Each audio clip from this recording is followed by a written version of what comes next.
All right, what's up, people? Hello, I've returned. Uh, I might sound a little bit different this time. Hopefully I don't sound too different.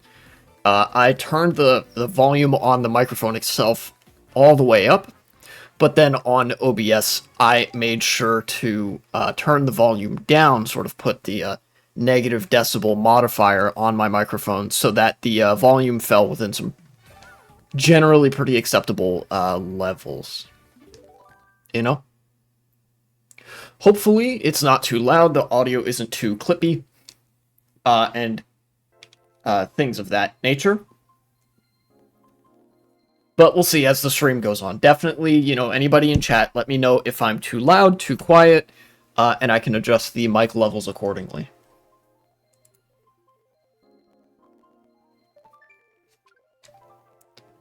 Yes! Custom Track Worldwides. My favorite.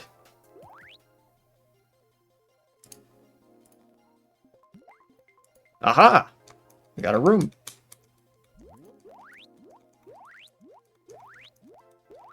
Anybody I recognize? Joni? That's it. One person I recognize. That's what's important. Yeah. I've got a decently long list of stuff today. Same as last time. But, I'm not going to make any of it into segments, I think. That's a commitment I'm going to make right now, because I have a lot of segments that I wanted to make out of things that happened last stream.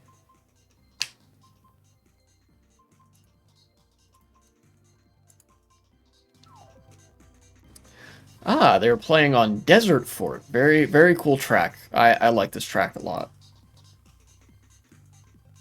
I mean, it has some flaws, like the shortcuts that you really have to know the track in order to be able to take.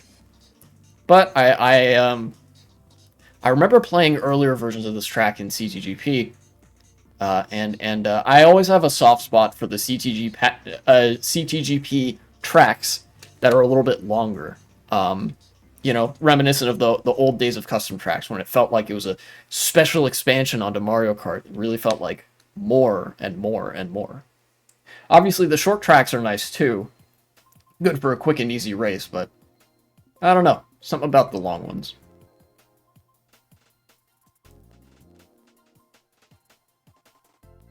Anyway.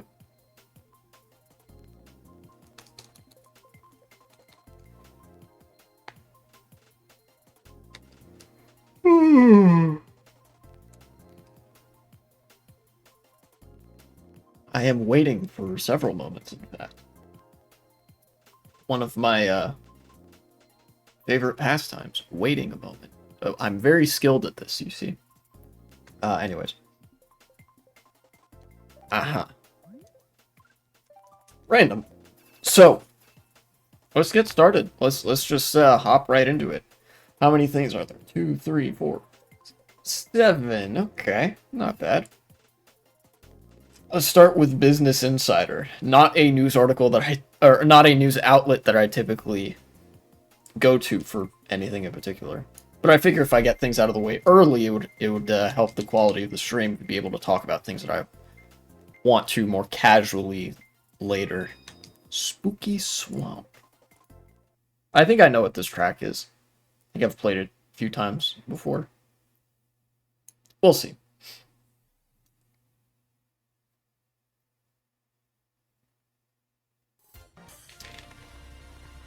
Yes? Maybe not. This might be my first time driving this track. Whatever happens, don't let me be in first. Because I would be clueless. Cool.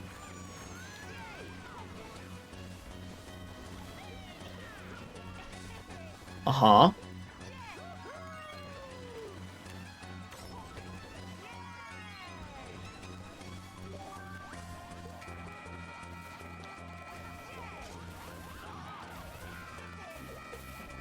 No.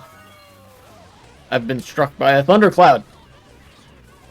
I've been driving pretty good, though. The exception of that thundercloud and that bump. Ow! Crap.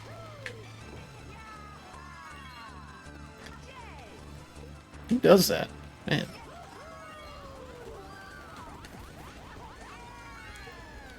Oh no! Tried to veer out of the way and veered a little bit too far. Was that a shock? I can't tell. I do not believe it was. Oh. It was not. Because I got the shock. Go, Rosalina, go!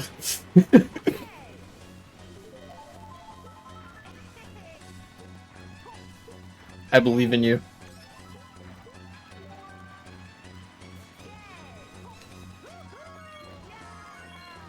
I'm gonna use this here. I think this is a good place to use it. Make this turn tight, please. Okay.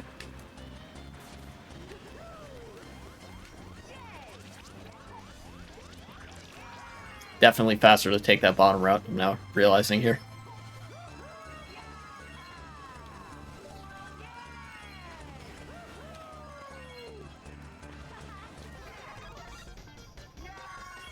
Okay.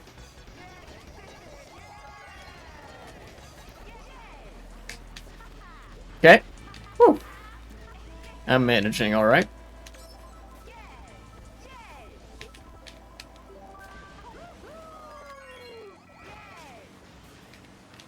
Oof. Man.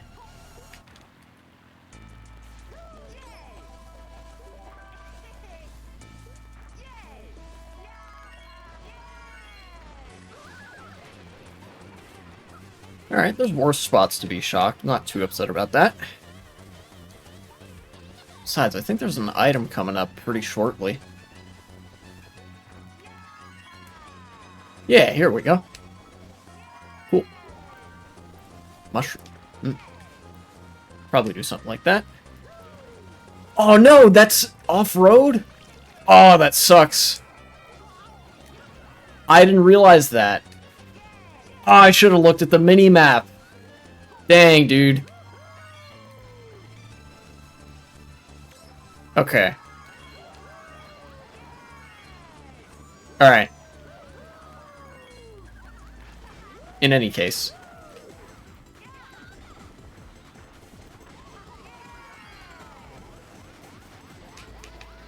Ow. Not talking shit, but I am getting hit. Alright. Golden mushroom. Okay.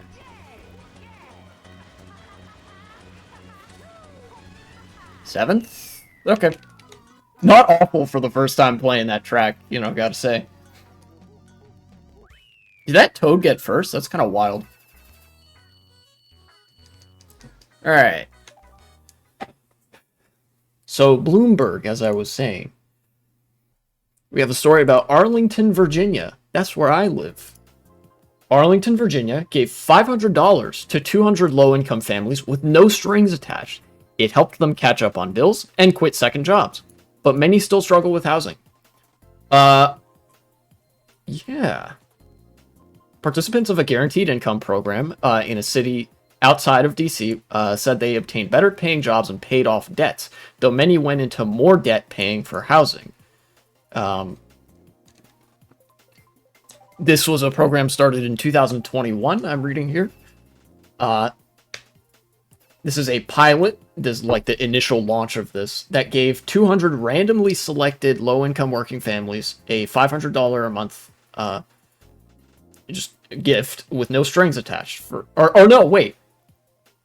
Gave them $500 a month for 18 months with no strings attached. So this was a genuine like pilot experiment of a UBI program. This was launched by some offices, some government offices in Arlington. Basically, this did good things all around. Like, there were no negative effects of this UBI program. People were able to, let's see here. Let's wait for the race to start. I'll list off the things. people are able to set long-term financial goals, pay off debt, save money for their kids' education, and in some cases pursue their own education. Because, you know, that shit's expensive. And this was over an 18-month period. It just made people's lives better. Crazy. I'm just now hearing about this. Money makes people's lives better.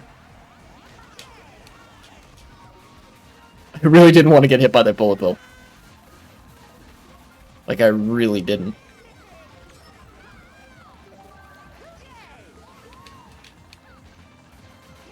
I almost don't know where to use this. Well, I guess I'm using it now. Ah, you son of a bitch. Well, okay, that makes things easier for me.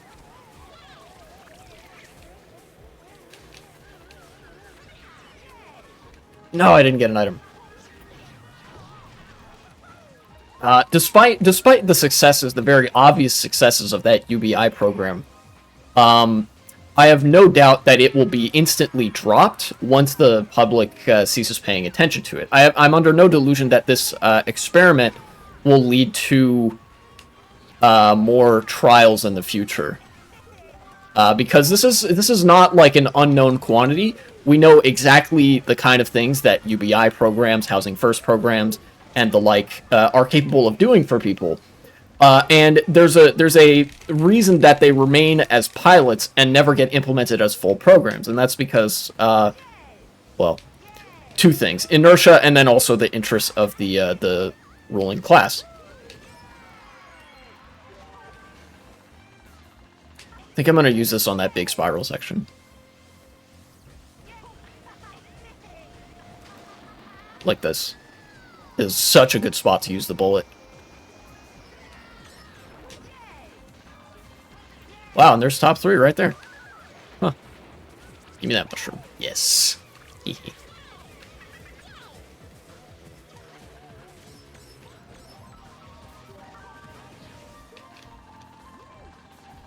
Please don't red shell me.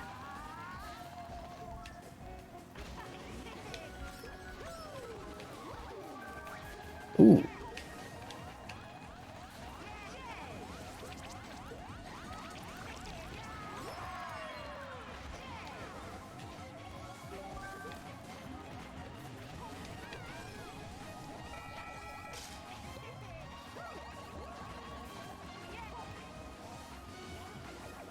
What?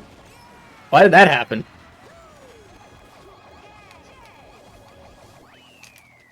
I've never seen a red shell just ignore the person in front of it.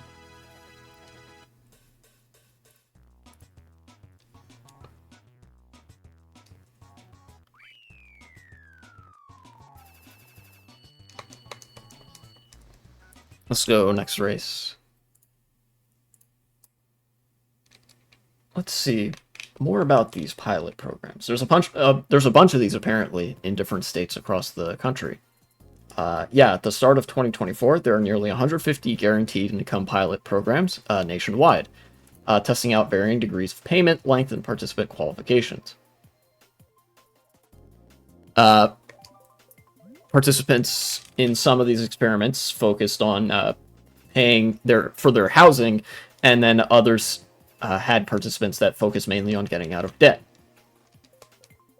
While responses to these programs from participants have been positive, many say life remains difficult after the payments stop. So here we have, like, getting these payments makes things better, not getting these payments makes things worse, and we've already done this 150-ish times. There's no reason to not adopt this policy, except if you're not actually optimizing for good outcomes.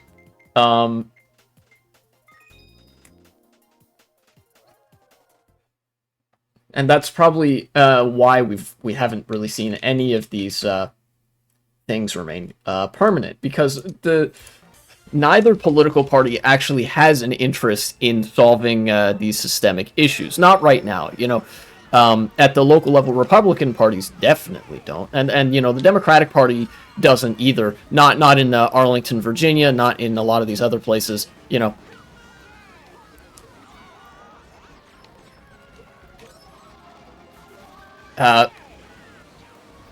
because of what's the term? Relative profit, like relative benefit. That this would start to close the income inequality gap. And ruling class don't want that. And since both parties are fundamentally pro-capital, they won't do that.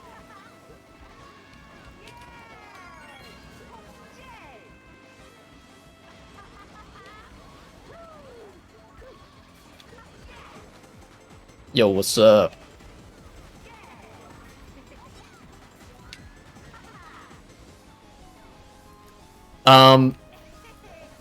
And the article did mention as well, housing is a big concern in Arlington, especially. This is something I can speak to. Housing prices in Arlington are astronomical and stupid. They're really high, and that's not good. And people have a problem paying their mortgage if they have a house. Or paying rent if they have an apartment, and this is an immense help with that. But after the recent set of elections that happened in my county, it became pretty evident that Arlington doesn't really have an interest in affordable housing or anything of the sort, because they would rather keep building single-family homes. This is a fucking suburban blight on the town in which I live, and the entire country, really. If we're being real about this, the Arlington Democratic Party spent a ridiculous amount of time and resources trying to campaign against the one candidate who was all in for affordable housing and below market rate housing, and most of the residential developments that I've seen go up since then have been single family homes, and not flats, apartments. Not repurposing any of the many abandoned office buildings that are in the county. That's one thing that's been happening as well, or rather hasn't been happening. So it's like a nugget of hope that isn't going to lead to anything. This pilot program is pretty cool. The fact that people in a very difficult economic spot are getting $500 a month as a UBI payment. That's pretty significant. But it's not going to continue because the local government has no interest in actually continuing it. Whoa, what the hell? That shock actually saved me. It's so frustrating, dude. I remember there was a candidate in Arlington in the 2023 elections who ran on public housing and housing affordability and whatnot, building more public housing developments to try to solve the affordability crisis. And the Arlington Democratic Party kind of sandbagged her. And with the ranked choice voting, she was getting a lot of I think she was getting a lot of second or third place points in the ranked choice voting, and as a result, the Arlington Democrats, I'm sure, that played into their decision to not have the ranked choice voting system, and just to keep it as a first past the post model. Very unfortunate that we can't allow good things. That would we can't do that. That would be bad if we allowed good things.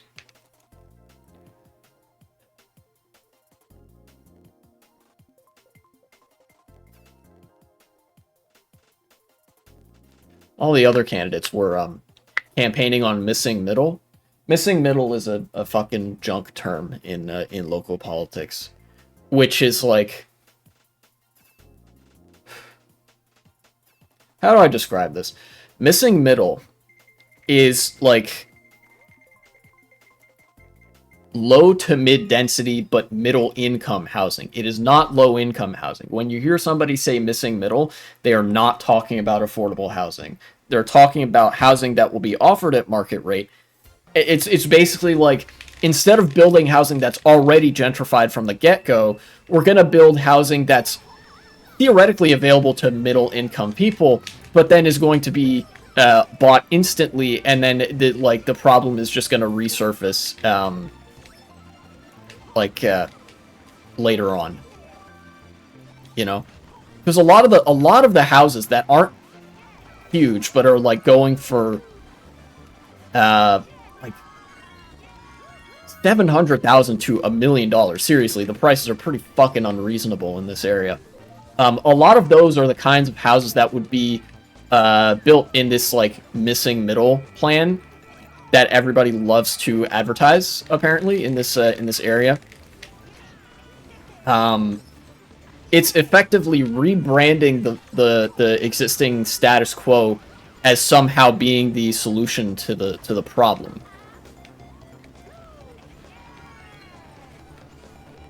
And I really don't like it. All that to say that, like, don't allow landlords to take your money. Well, the problem is the landlord is the bank, or like a hedge fund or something. There's really not much you can do in that respect. Also, Blue the Shaman, welcome to chat.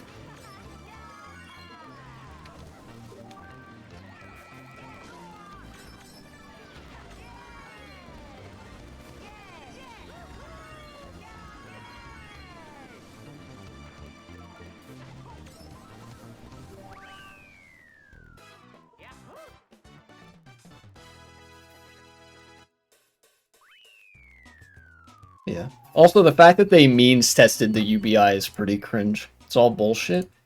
Yeah, capitalism is a lot of bullshit. Very large amount of bullshit.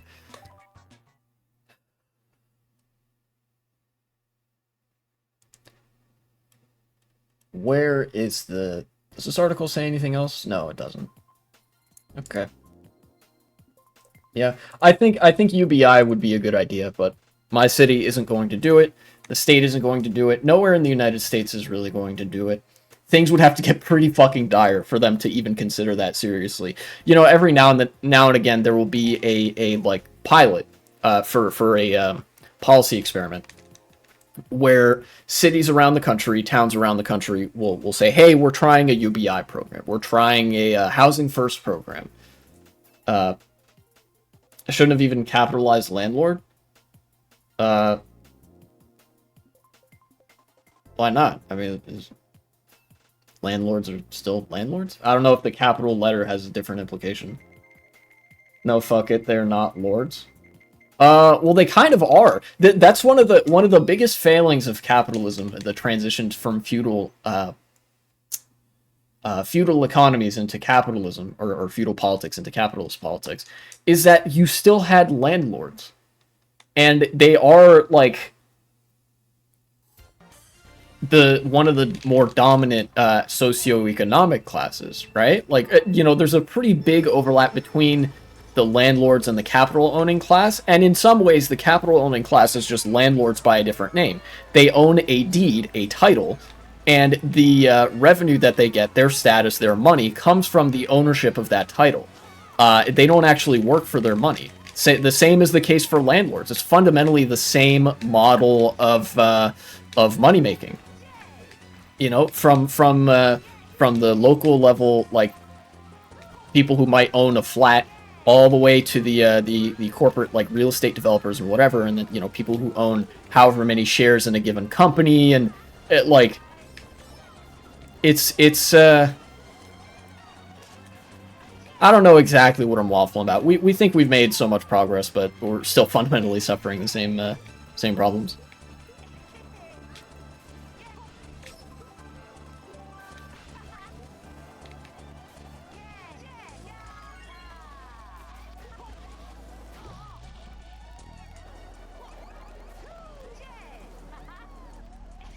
Sorry, Beach.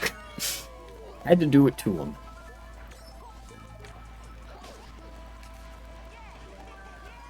Ah, a mushroom.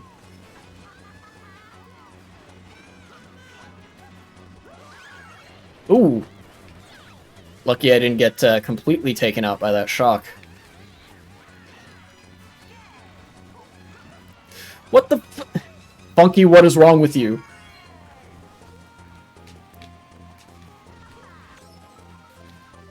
I don't know why I went for that one. Could have just not.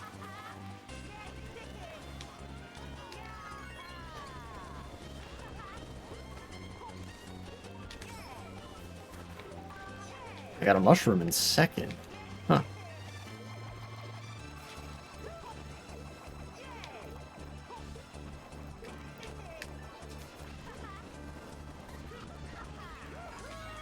No! Ah, you're not supposed to trick there, are you? Damn it.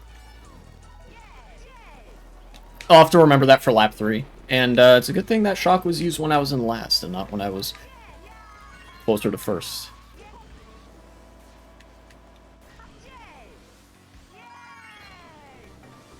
Alright, give me this item. Yes. 3 mushrooms. I'll take that.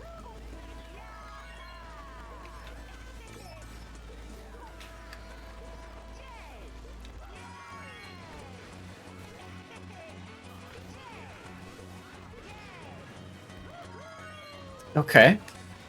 So far, so good. Nice. I'm back up to second.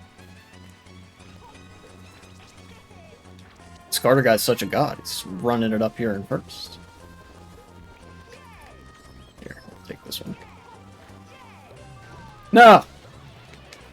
Okay, that kind of helps.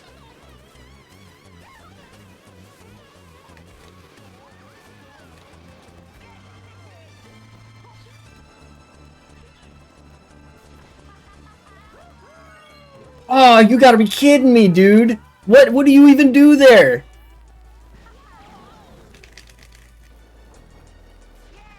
I know I've made that before, but I don't know how you're supposed to do it. I just don't think you can. I think it's just a giant fuck you, and I got last. Dang.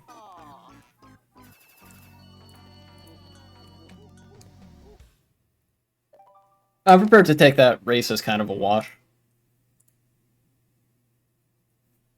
Because I was raging about my county being cringe for the most part. That they're like, haha, what if we did UBI, but then we stopped after 18 months and never gave you money again? It's like, great, fucking thank you. Very cool that you're looking out for low-income families by improving their life for 18 months and then cutting it off there.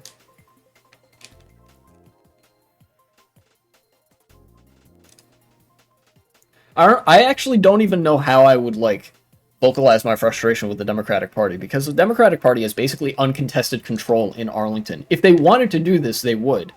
If they wanted to provide a universal basic income for poor families, they would. There is no Republican Party to stop them. They don't have the excuse of, oh, what would the other side think?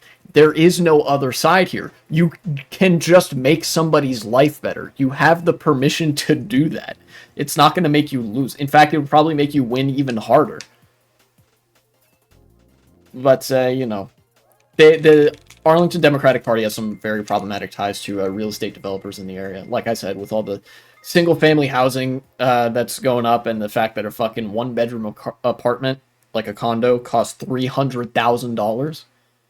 Never mind the fact that, like, never mind if you're trying to get a, you know, freestanding house, like single-family thing. Politics is so fucked. And of course, it's not like the Republicans would be any help or would do anything good on the issue either. They'd probably just send out the police to shoot the poor people in the streets or something like that, you know?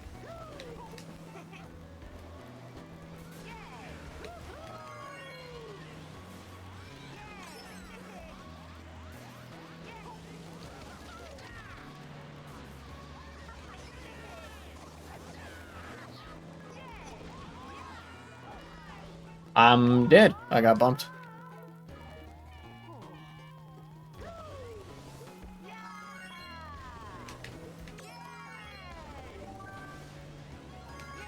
Okay.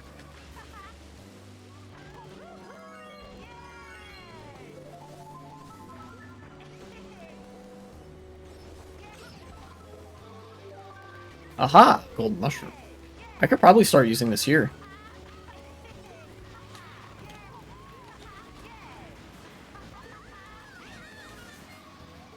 Ah, sorry, Funky Kong. I really don't want to get red shelled. I am somehow in third.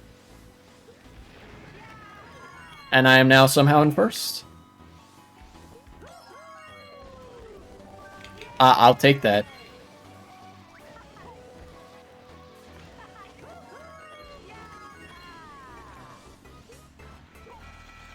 And I have a feeling.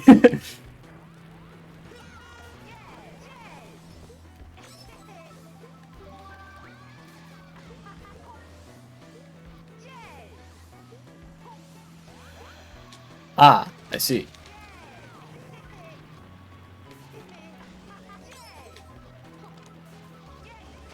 Whoa, what's this guy doing? Is he trolling? He might be trolling.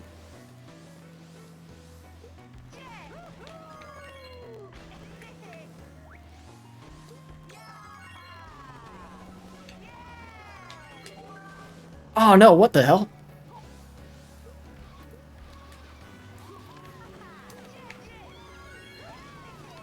Damn it. My fucking stick held the wrong way, and that's why that all happened the way it did. Oh well, second is fine.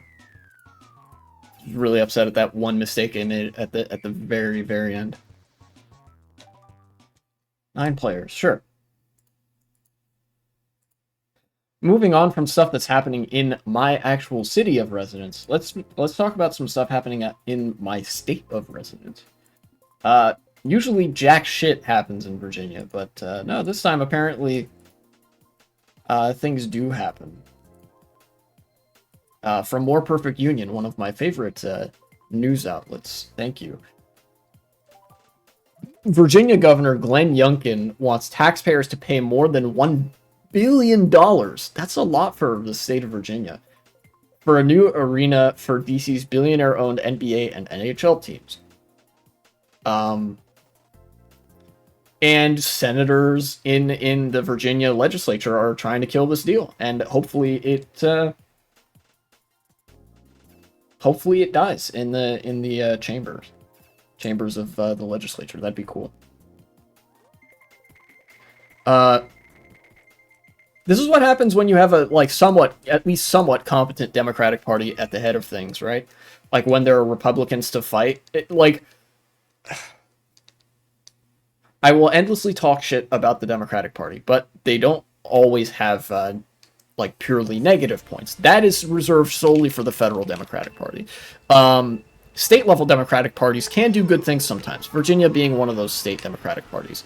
They're not as good as some of the Midwestern Democrats, but, you know, they're all right. For example, they've been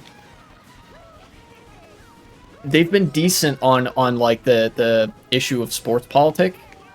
As weird as it is, sports is an intensely political business because everybody loves every sports team owner and what have you loves to get taxpayers to pay for their investment, their stadium and stuff like that, you know.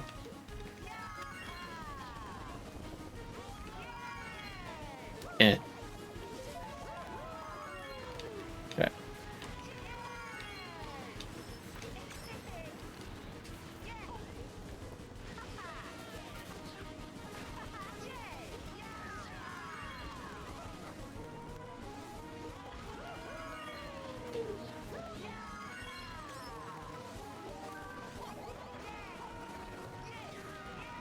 Nice.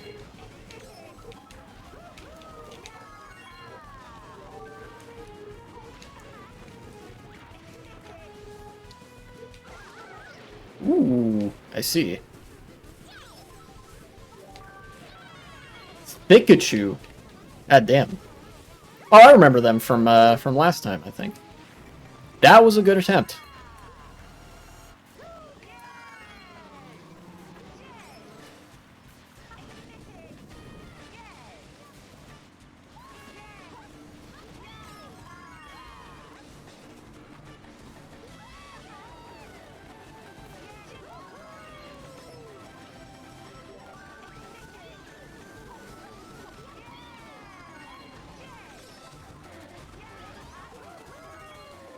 Okay, barely survived that.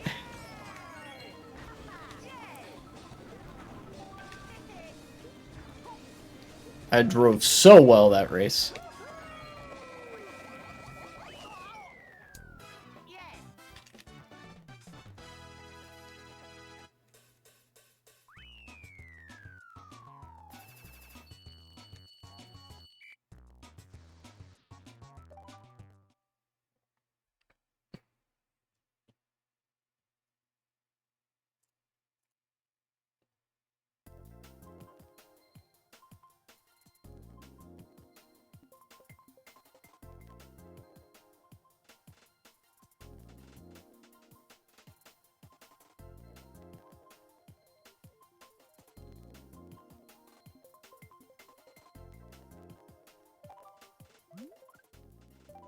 But that's all that's happening in Virginia. Nothing else. Sorry, that was a very long interlude before I said anything else. It's on the subject of sports politics, the fucking like business people who are in sports, you know, people who own a sports team or stadiums or whatever, they always try to get governments to pay for their expenses. This is the prerogative of the capitalists, is to try to get the state to pay for their investments so that they don't have to worry about incurring any risk themselves.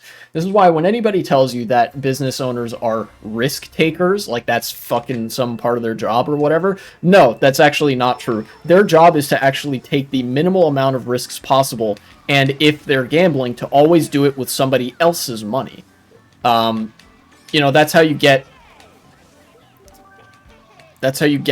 stuff like this, and that's how you get bailouts as well.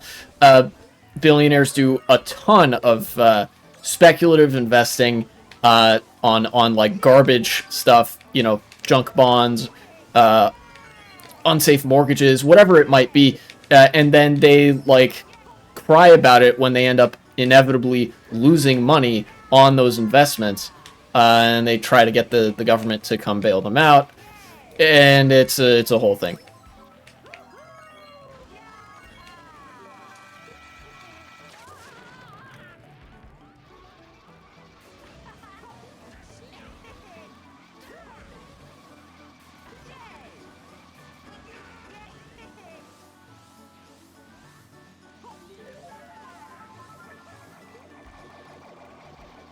I see.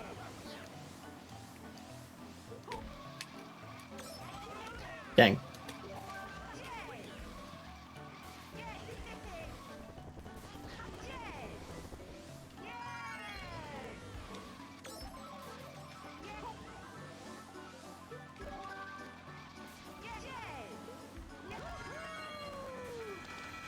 Oh.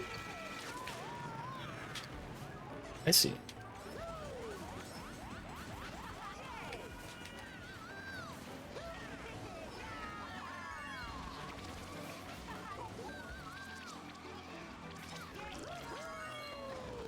No. Damn it. I need to go a little bit to the to the right there, I think. Nice. Bullet bill.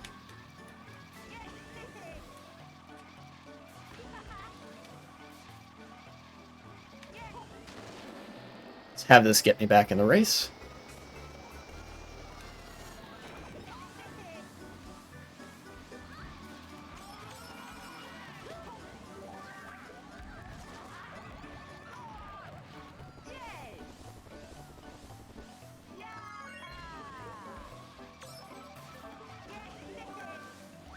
I'm holding onto this green shell for dear life.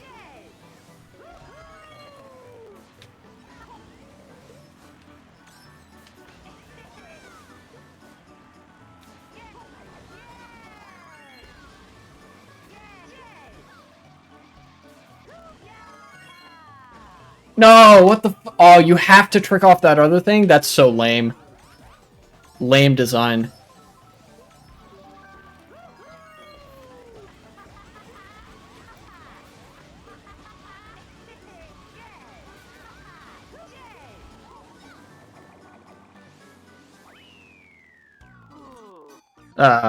That shortcut is the one problem I have with this track. The rest of it is good. It's just that one part is really bad. I don't know why the creator designed it like that. Or if they designed it for, like, the reason that I would think is like, oh, it rewards a skilled player, then that's dumb. Because it doesn't reward a skilled player, it detriments everybody who doesn't know the track like the back of their hand. It's possible to design stuff that's, like, a little bit, gives you a little bit of an advantage without being something that literally sinks your race if you don't get it right. Or if you, like, don't know it and have to go around. You know? Just look at, what's that new track? I don't know the name of it, but it's, I've played it a couple times, where at the beginning you can go on the outside path, and then there's a ramp that lets you skip a little bit of the track, and it's about 1 second faster. Like, not that much faster, but like a little bit. And that's the one big shortcut for the whole thing. It's really easy to do, and that's the correct way to do that. Low risk, low reward, but you have to know it's there. Not like any higher than that. Any higher than that, and I can't see it personally. Because then it's just like you made the track so you can win every time.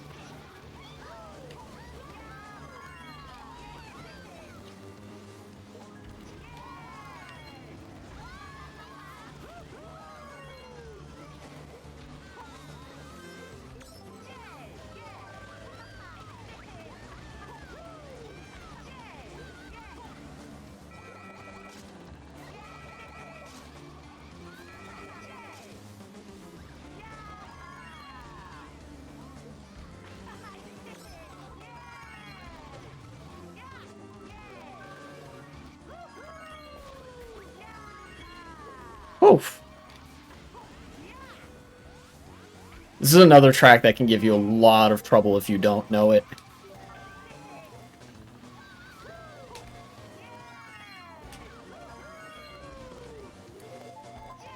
I'm going to throw this forward, just to get rid of it.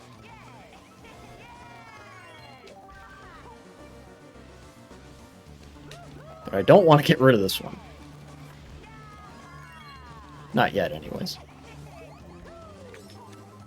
Okay, I'll get rid of it there.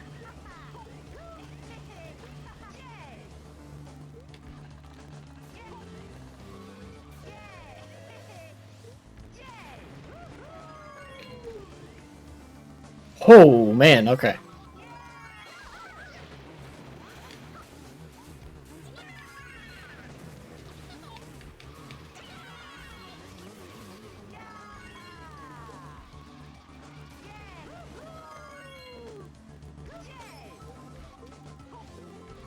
Ooh. Green shell, okay. You're supposed to trick off the second one, I think. Like, that's the fastest thing you can do there.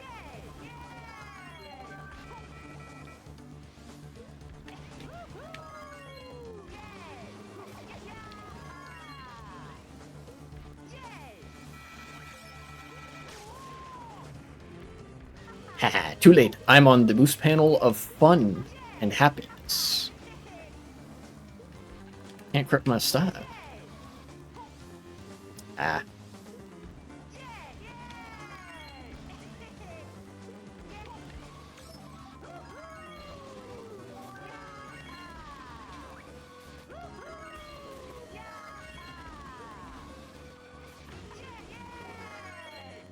Item? Yes. I'm driving so good this race. In before something stupid happens, but yeah. Yeah, okay. That was good. Race really good, that race.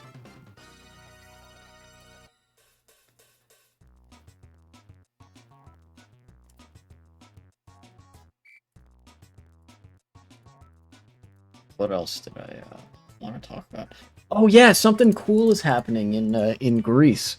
I'm going a little bit out of order here, but some of the other stuff I had was like very doom inspiring. This is like potentially hopeful from the BBC of all places.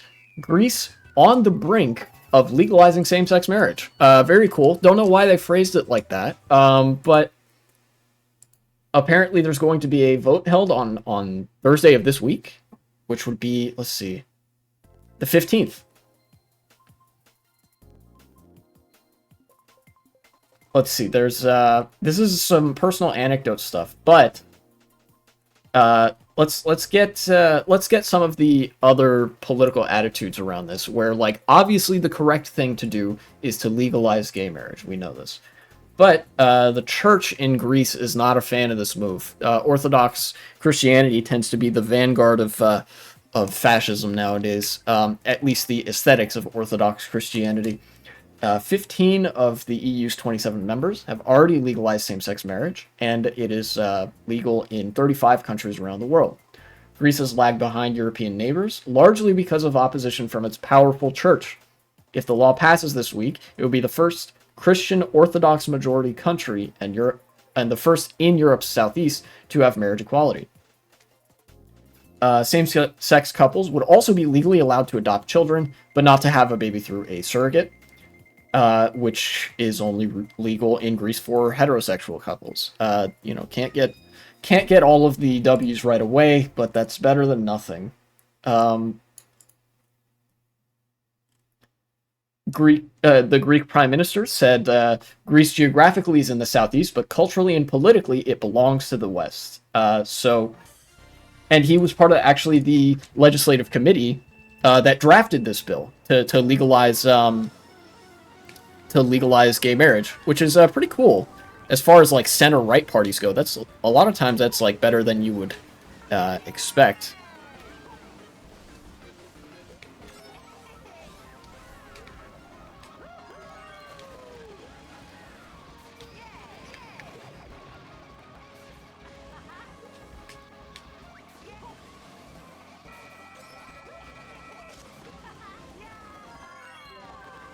Aha, fastest route.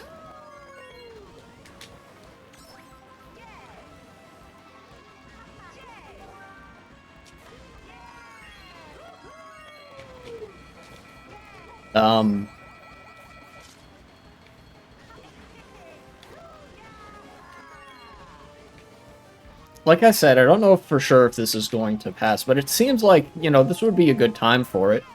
Like the circumstances in the EU are increasingly progressive. Wow, that was a good target shock. Circumstances in the West are a lot more progressive, and Greece has aspirations to be a lot closer to the West, as do some other countries in Eastern Europe, in light of Russia doing its thing in Ukraine and Eastern Europe in general. And part of becoming closer to the West in terms of geopolitical relationships actually involves adopting more socially progressive policies, including legalizing gay marriage and accepting gay people in society and things like that.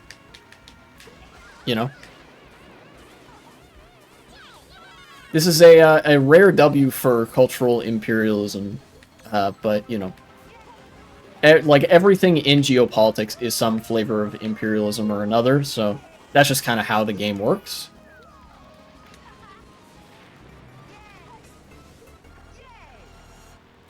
And I also don't think that it being the not imperialist, I don't think that authentic homophobia is good because it's like anti-imperialist or whatever. That doesn't make that good or anything. It's pretty cringe still.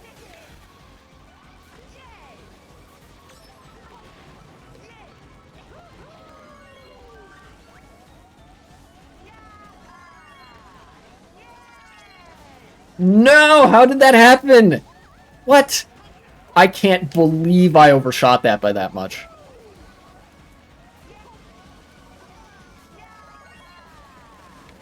It's alright, I'll get a good item here. Oh, baby, that's a good item.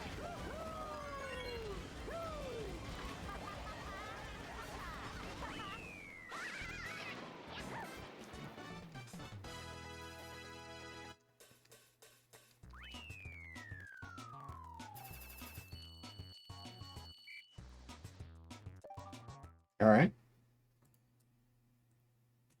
What else is there contained in this article?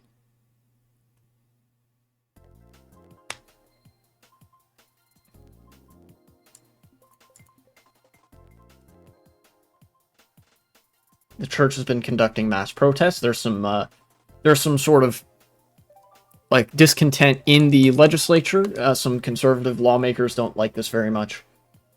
Let's see. Yeah, conspiracy theories are running rampant right now.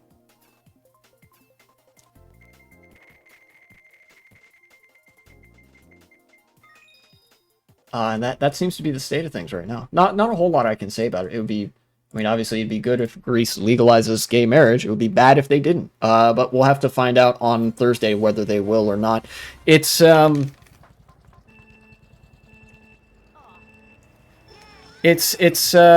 kind of reminiscent of the like gay rights protests in the United States and in a lot of other countries. Like the arguments being invoked against legalizing gay marriage are basically the same no matter where you go, you know?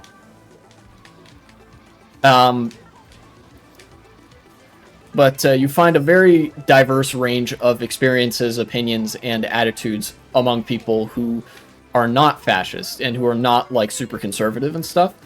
Because those opinions are a lot more genuine and non-reactionary. You know, reactionism is tends to manifest itself pretty similarly in people. Anyways. That's enough of me waffling about Greece, I guess.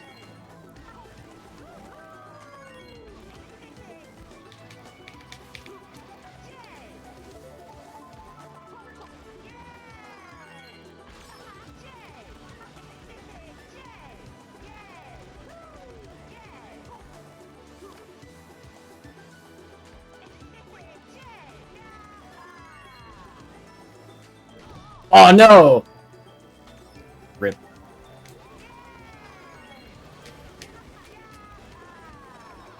Ow. You and me both, V. God damn it! Ah. Not like I was driving all that great anyways. I think that fake item box is like the beginning of the end for me. Bomb? Okay. We'll see what I get here. Son of a bitch. One mushroom. It's not enough.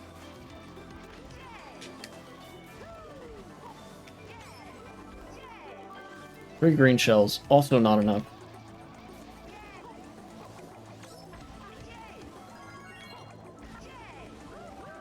Ah, perfect.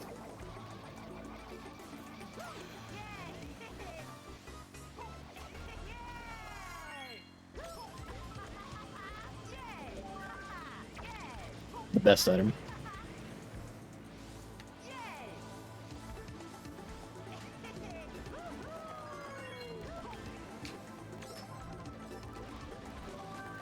Three red shells, eh? Interesting. Nice. Three mushrooms. I know where I want to use these. I just hope that nobody gets a POW block. There can be POWs in 4-player rooms, but there can't be shocks. So I'm not 100% safe, but I am mostly safe. Alright, let's do it.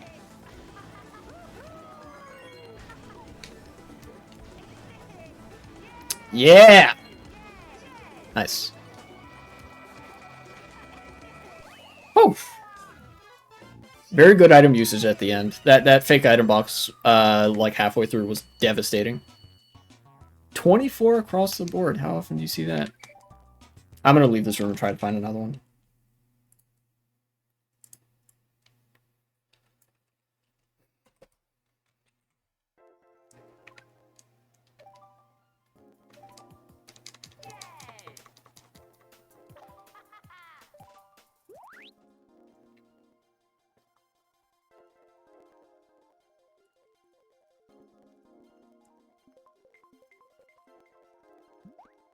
What else we got? Who do we got here? Player.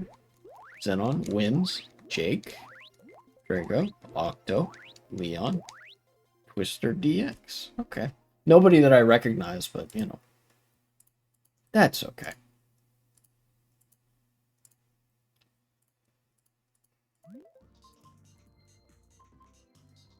Let's get the bad news out of the way. Because of course there's bad news. The United States had its 1 millionth shooting. Wow. Congratulations, you get a special customer service. You don't, actually, and I'm just making that up. It wasn't the 1 millionth, it was however many shootings we've had. It was in Texas, of course. Let's see here. There was a shooting at a church, I believe.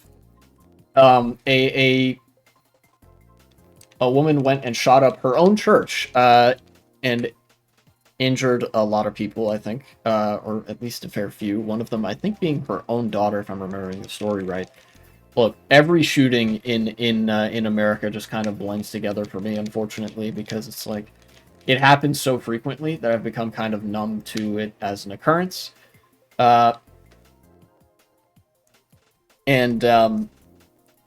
Recently, the right wing has been getting more and more insane with each shooting. Usually, the prior standard was that the right wing just didn't talk about shootings at all.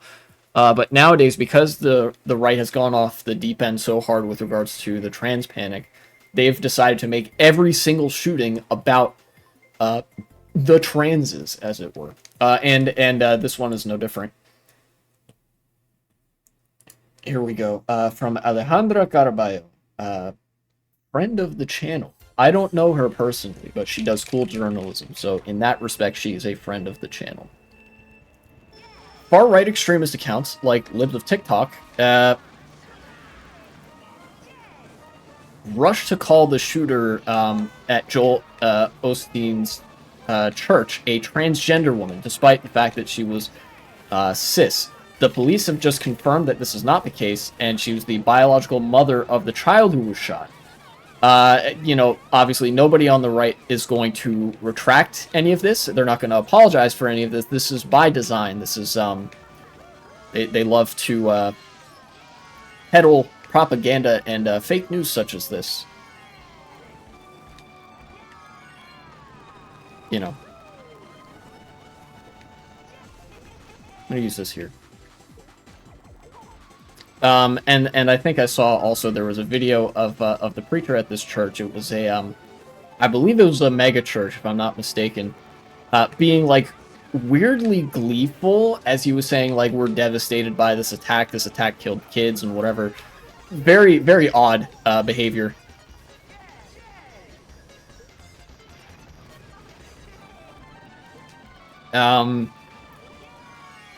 And I think that illustrates a dual point. Number one, how insane right-wingers are, and then number two, how, like, the evangelism and Protestantism is driving the spiritual rot of America, like, all the way to its core.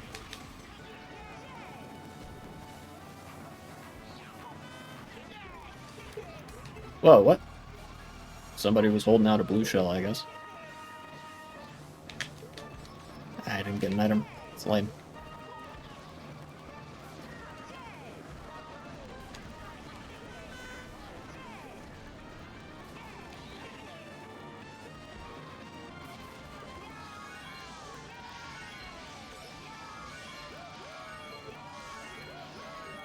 That was good.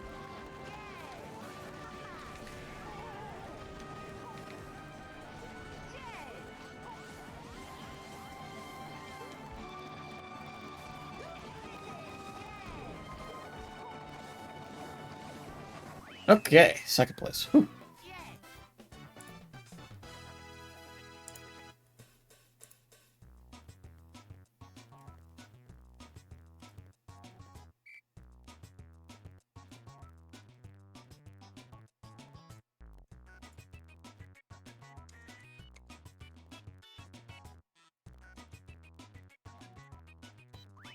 Ah, look, another piece to this puzzle.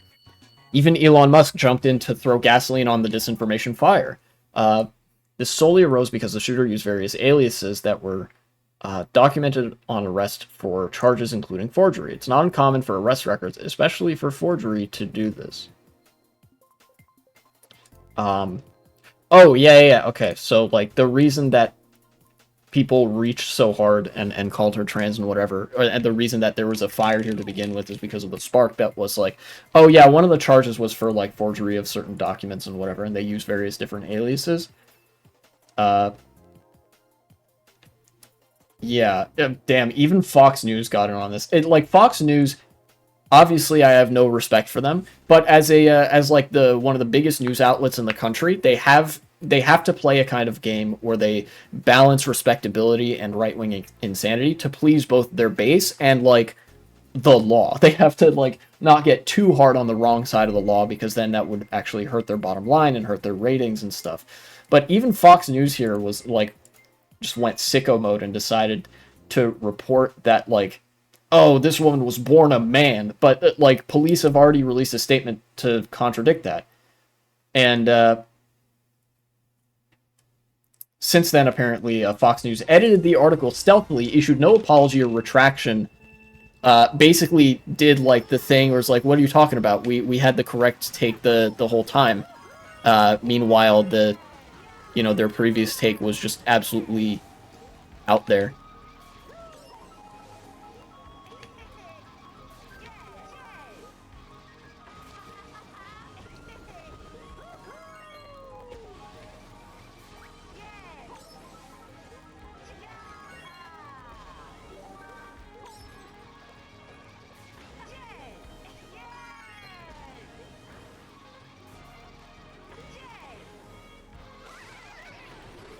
I see. Oh, somebody got a bullet bill, I think. Interesting.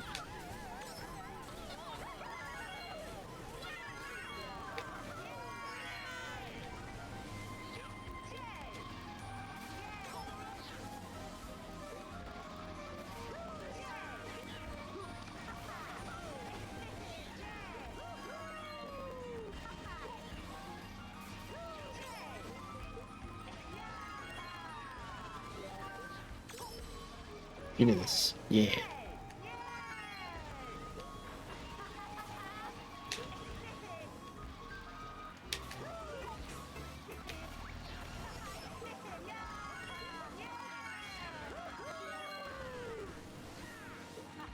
I'm taking pretty good lines this race.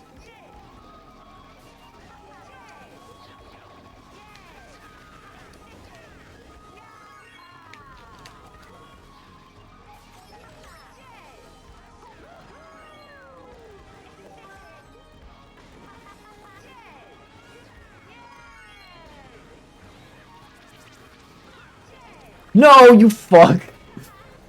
Oh, I can't believe they bumped me that hard. No, I'm gonna get last now. Okay, never mind. I didn't get. I drove so perfectly that race. Yeah, well. Oh, that was frustrating.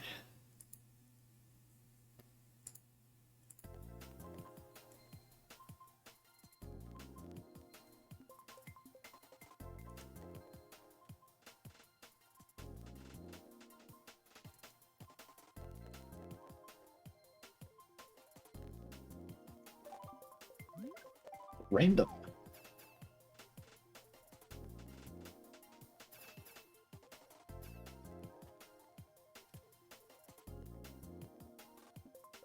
Oh yeah, somebody posted the stats as well.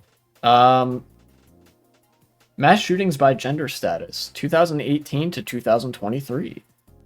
Cis, 2,826 shootings. Trans, 3 shootings. Yeah, it's actually kind of wild that with how much social stigma and mental illness trans people are subjected to, and the kind of shit that they incur, that they are only responsible for 3 out of the almost 3,000 mass shootings that have occurred in the past 5 years, or in the past 6 years, 6 years, I guess now, which represents actually an order of magnitude underrepresentation of their actual presence in the American population.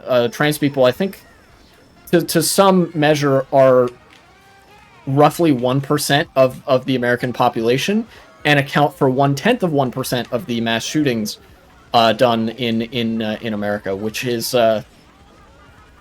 You know, obviously a mass shooting is a mass shooting, but I think that's a credit to trans people and like speaks to the broader mental health crisis that like, yeah, this isn't a trans issue. This is a fucking insane white supremacist, white nationalist, like conspiracist issue.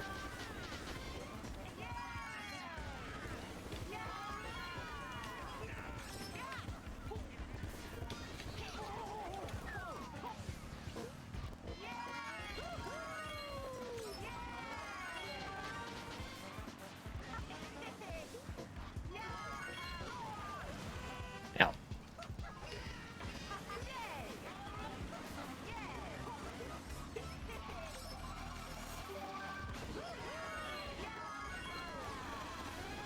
ooh, where do I want to use this golden?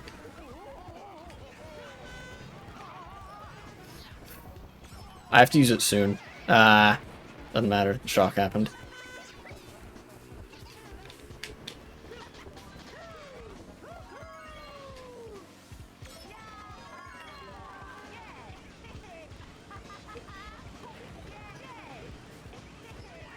Ah!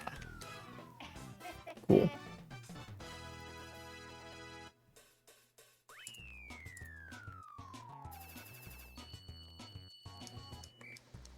Oh, I got fourth? I didn't get third? Oh, okay. I thought I just snuck in front of that guy. That would have been nice.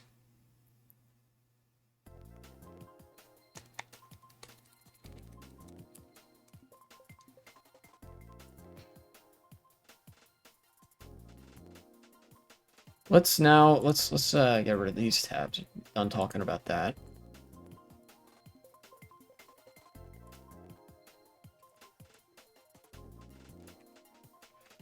And then let's talk about another incidence of violence where trans people were involved. And by that I mean a trans girl was stabbed. From Erin Reed, another friend of the channel. She does cool journalism.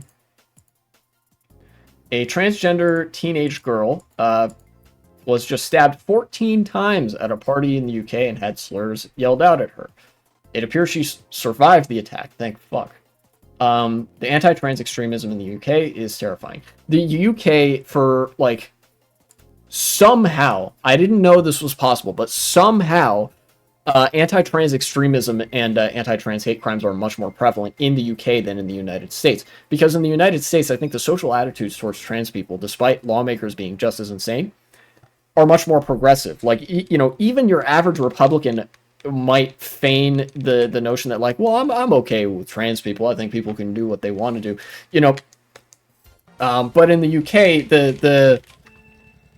there's no counter narrative. Like in both the US and the UK, and in many countries, the right wing dominates the news cycle because the left barely has any presence in politics at all, except for in like mainstream liberal parties.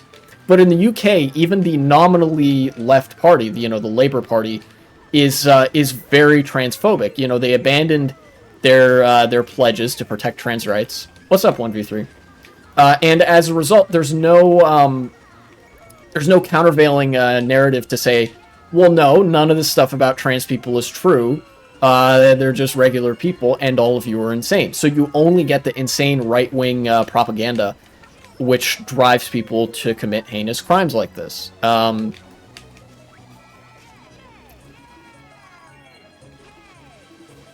I believe the person who did this stabbing is currently like being charged for this, and there's an investigation going on and whatever. But you know, UK not doing itself any favors. Really living up to the name Turf Island. Wow, thanks, Leon.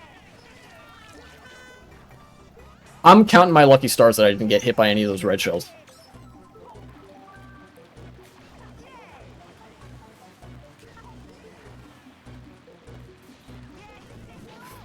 Why did you do that?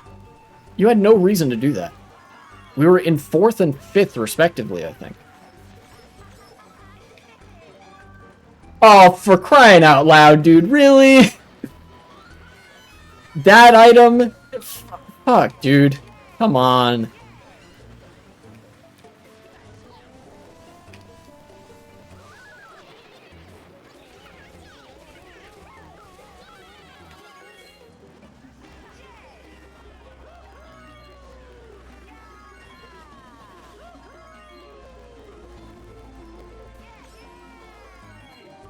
Okay.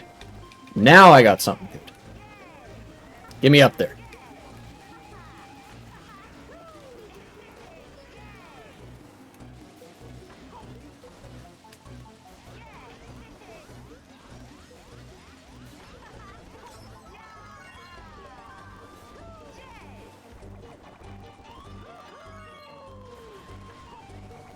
Okay. Whew. I can get back to reading the story now.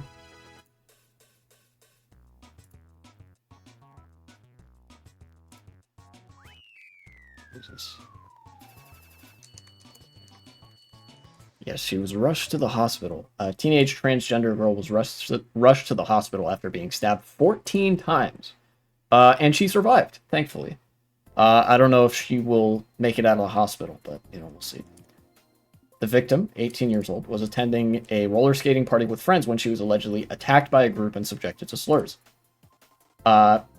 Summer Betts Ramsey, 19, is currently being formally accused of the crime, and she's been charged with attempted murder and possession of an offensive weapon in public. In Britain, brandishing a weapon in public is illegal.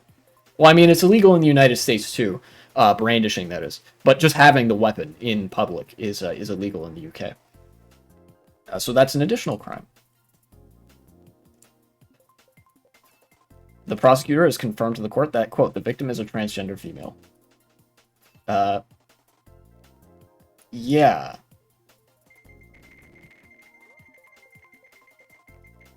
That's all the details I think that exist for the case right now.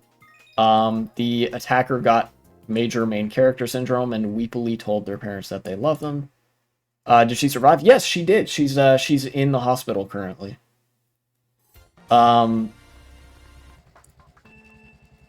Hopefully she makes it, but,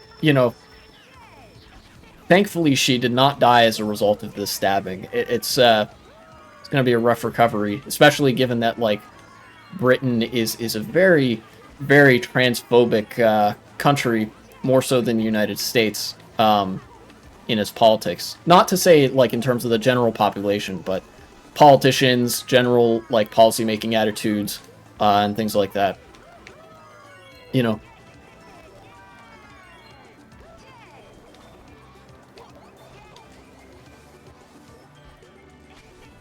I think there's a shortcut coming up. Ah, okay, well that solves that issue, I guess. And they blocked the shortcut anyway, so not much I can do about that.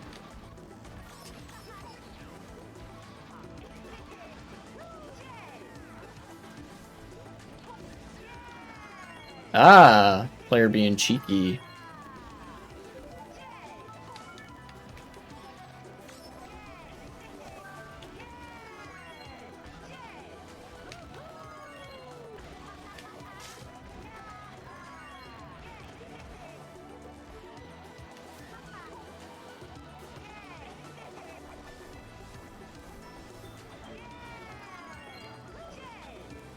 I really like this track. Ooh, okay.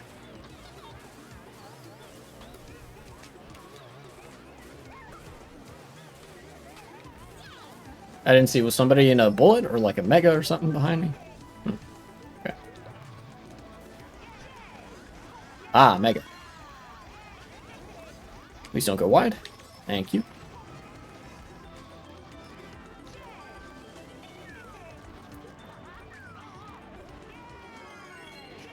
Get owned! Got him! Oh no! I got hit by dry bones.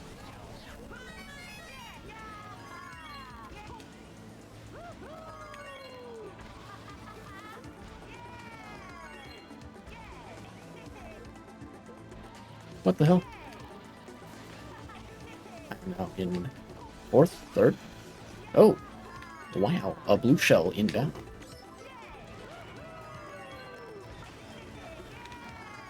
I'm not going to even try the shortcut with this mushroom. I'm probably just going to use it here to catch up a little bit. Well. Got another mushroom.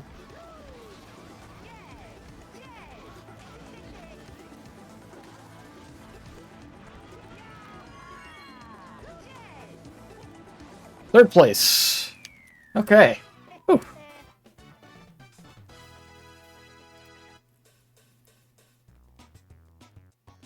Oh, okay, cool. There's more details on whether or not the girl's okay. Metro Police said that the victim of the alleged attack has now been discharged from the hospital and is being supported by her family. Very nice. 4 people have been arrested for this incident, but Betts Ramsey is the only one to have faced a court hearing. We continue to appeal for anybody who may have been in the area or who believes they have further information to come forward and speak to us, said the investigator. Yeah, they list a phone number for people who want to call and help. Rare instance of the law actually protecting or looking after a trans person. You know, the law in its institutionalist majesty. What's the phrase? Forbids the rich and poor alike from sleeping on the side of the road, or sleeping under bridges, begging for food, and like something like that. Basically, what I'm getting at is that laws, by their very nature, disproportionately impact marginalized communities. And they let people who perpetrate hate crimes against minorities off relatively easily.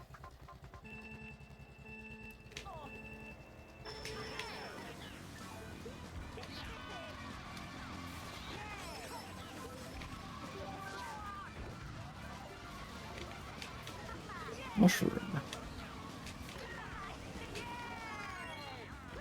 But now that I've gotten through the bad news, there's actually some good news that I can get to in a minute.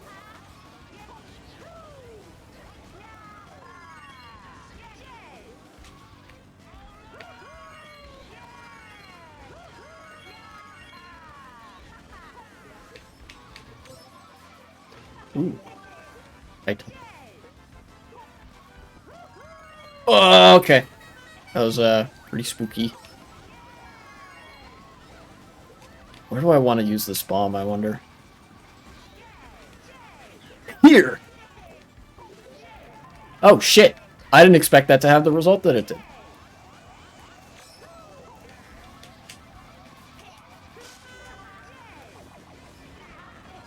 Oh, shit. That was a pretty devastating green shell. It was just, you know, it was right in front of me. How could I not? You know? Ow! God damn. Turnabout's fair play, I suppose.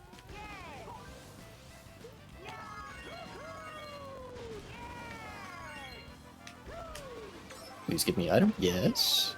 Red shell. No! What the fuck? I shouldn't have done that. Man, the races here get pretty stratified, huh? Alright. Let's do some of this. Try to catch up as well as I can. So far, so good. Don't land on that banana. Rock. Okay. Gonna be back in 15 minutes with an interesting story. Alright. Cool.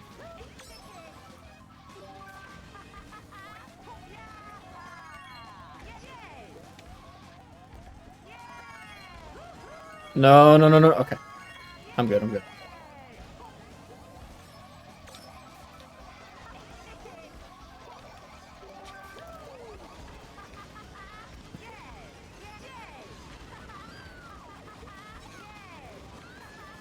Oh, that was perfect usage of that golden. Got 3rd place. Perfect usage.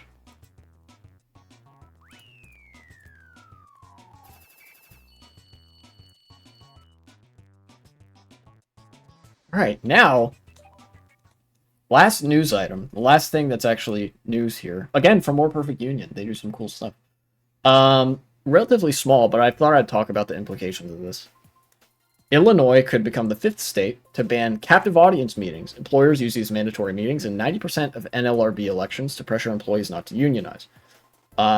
There's a state senator whose new bill would make it illegal to retaliate against employees who don't attend. This is mega based. I love unions. I love trade unionism until such time that we can no longer rely on it to be an effective means against to fight against capital. In which case, average Luxembourg moment. But one of the tools that historically has been used against unions by bosses and stuff is they have you sit through these obnoxious fucking meetings, you know, that like you have to be there, otherwise it's like a marked absence on your employment record and whatever, and we could potentially fire you over that in the future. And they just shove a whole bunch of anti-union propaganda at you. And they're like, hey, don't join this union, don't vote to unionize, all that. You know, they put you in the pod with the little TV. Like, unions are bad, and they subject you to that for hours. But apparently there have been some states in the United States that have decided, you know what, this is cringe. This is anti-free association. And it is based to form unions, actually, because that's freedom. That's workers exercising their freedom of association to do what they want. And so now we get this new push in the legislature to ban meetings like this, or to effectively take away any power that they have. You know, employers could theoretically still call a meeting to propagandize against unions and stuff. But now it would be effectively toothless. It would be like, you know, you don't actually have to go to the meeting. You know, it's illegal to penalize somebody for not going. Which would be cool.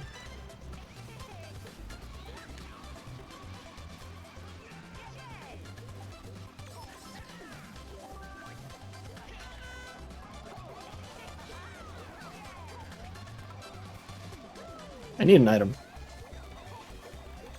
Yay. Ooh, don't mind if I do.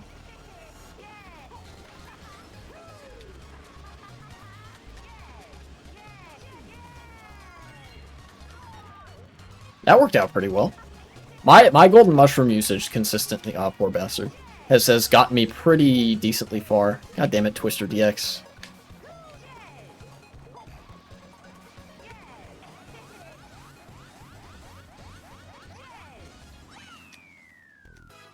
I don't know what place I got. I think I got like a middle spot. Fifth. Okay. I raced okay. If I had gotten that item box, that last item box, things would have been pretty different. Should have just gone for the outside box.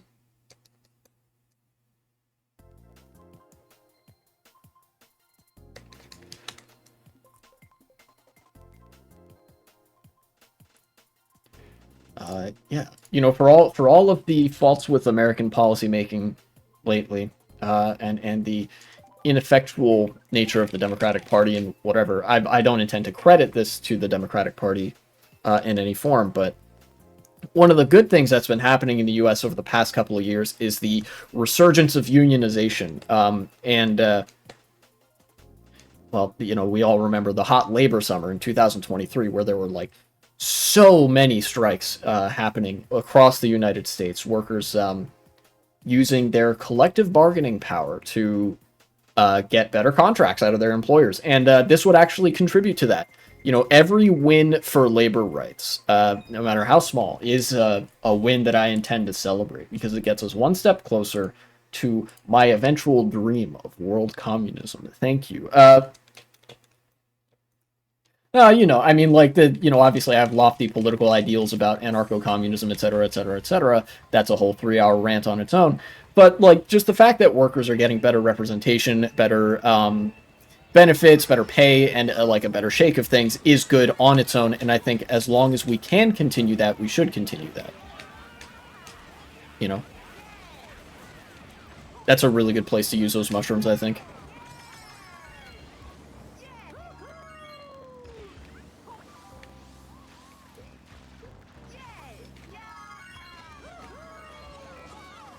Ow.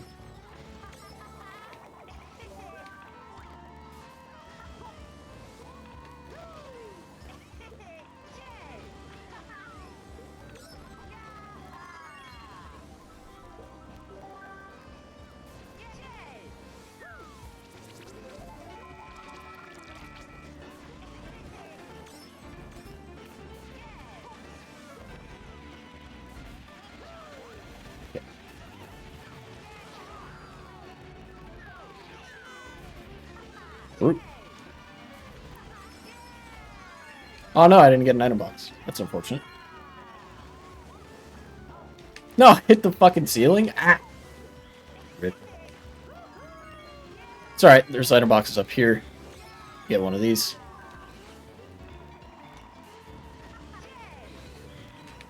Ah, nice try, Leon. Leon. Oh no. Give me. Aha. I got one of those too.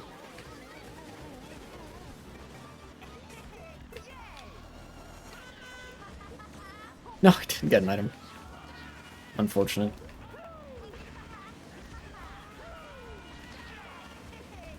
Okay.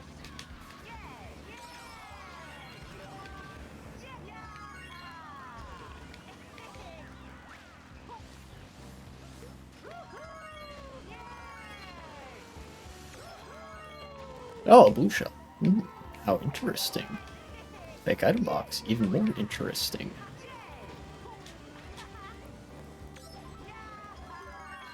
A green shell.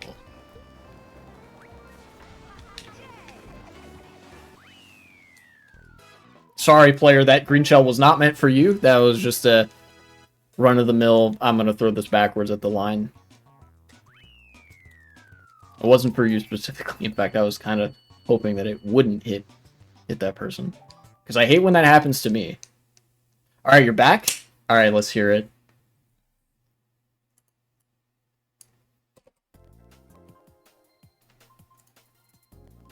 Here we go. Just in time for me to have finished most of the stuff I was talking about. And I think I can do the full 2 hours today. Not really stopping me right now. No sense of tiredness holding me down, which is good. I'm just having to monitor my email for work stuff.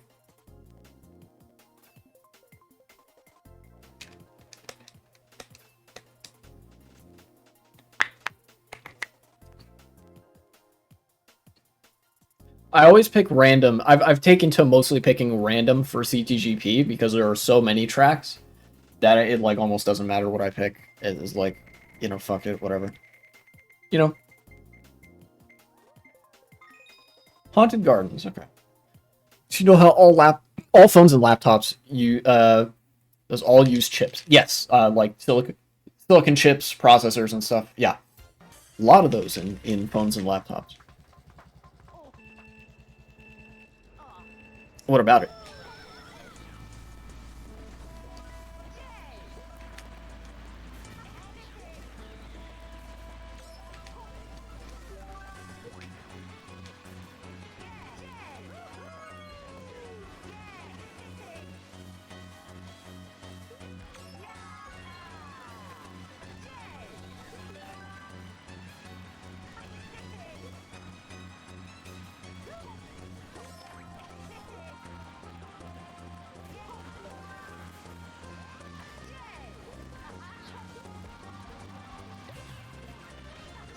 Sorry, fellas. Outline.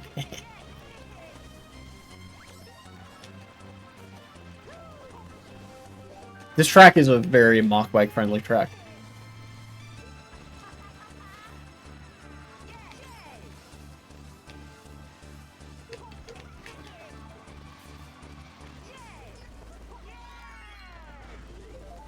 I'm okay with Leon being in first here. Because he does not have blue shell protection from it, actually.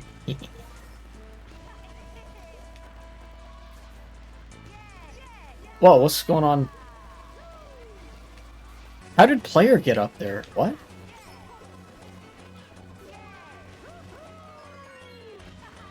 Was there... Oh, wait a minute. Is there something I'm not aware of here? There must be. Do you know that the, Dutch city, Veldhoven? That we have the only company called the ASML, only company in the world that's able to make machines that can make chips. I did not know that. That's interesting.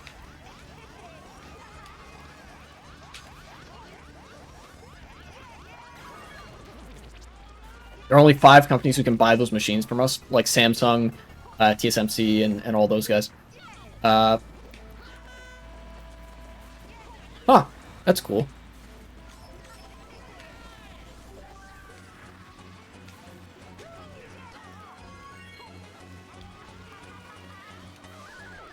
Now, I need an item box.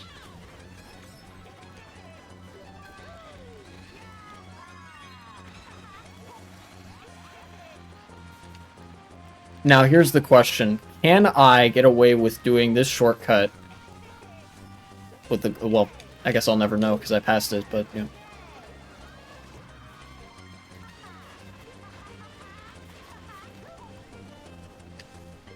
I'll have to finish the race before I look at that, but seems interesting so far.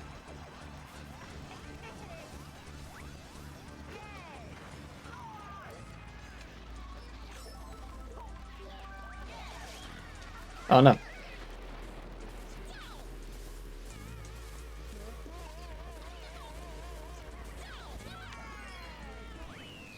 Okay. Veldhoven, company SML, only company that can make the machines that make the chips. Oh wait, there are only 5 companies who can buy those machines from us, like Samsung. One that doesn't is a Chinese company, TSMC, and because it's China. China has to get their chips from a company from Taiwan, which of course really sucks for them. So China can't take over Taiwan because then they wouldn't get our chip machines. And they did try before making one themselves after they tried to reassemble a stolen one, but they failed. The technology of the machine was too complex for the engineers there to figure out. That's really interesting. Wow. Okay, cool. Interesting knowledge about the production of microchips. Yeah, that shit is that is like the key to global industry right now because everything uses computers and microchips. In conclusion, you'd say that the cause that because of our chip making company, it makes all 41 million people in Taiwan safe from China. Yeah, you could say that. That's definitely a contributing factor to China not wanting to invade Taiwan because they would hurt their own trade relations and they would devastate the infrastructure that's already there. Yeah. You know, and them depending on those trade relations with the West for the microchip market that they want to be a bigger player in is definitely one of the things that they're, you know, China's got to be thinking about that all the time. And by China, I mean Chinese government, CCP, yada yada.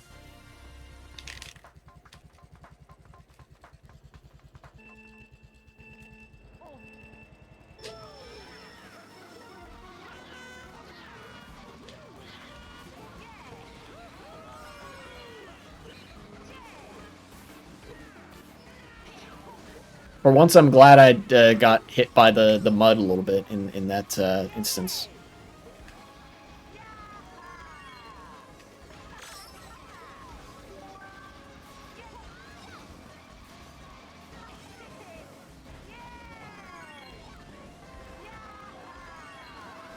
Please don't hit me, Bullet Bill. Thank you.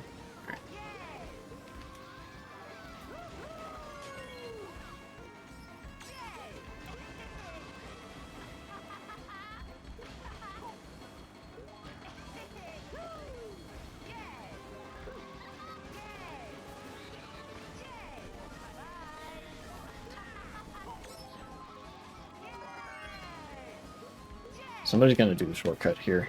Or not. Maybe I'm wrong.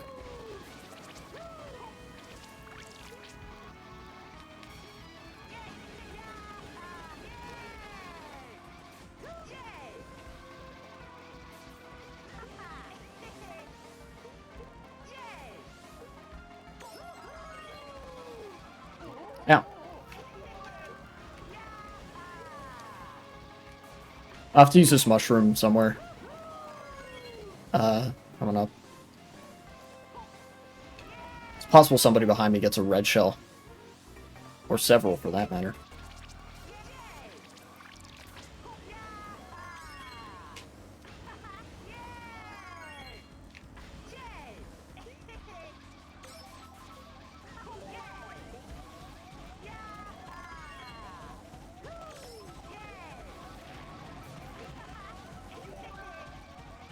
Another mushroom.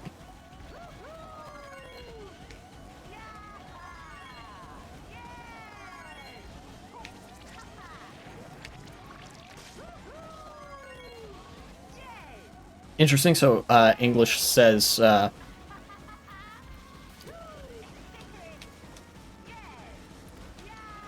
when talking about something from a country, Japanese or Taiwanese, we use the Z for some reason. Really? What do you mean by that? Like,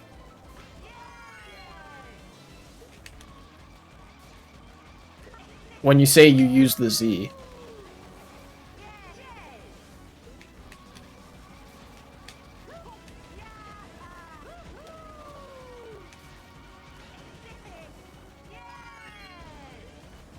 Like the letter Z?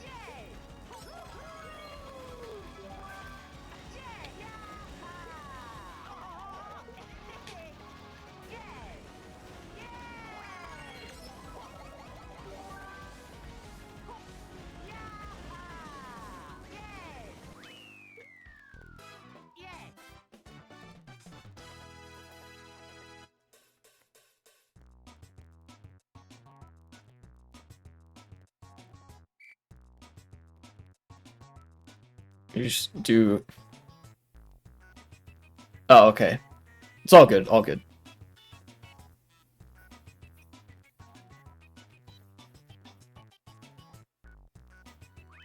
Very spread out race. I don't know how that guy got such a lead, but they did.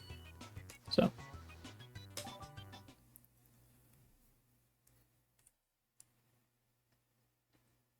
I want to be able to see the timer there.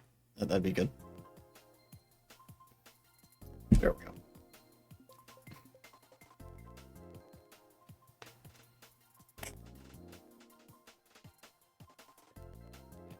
I've kind of stopped reading as much lately. There's been some other stuff happening, some big question marks around work and like other video editing stuff.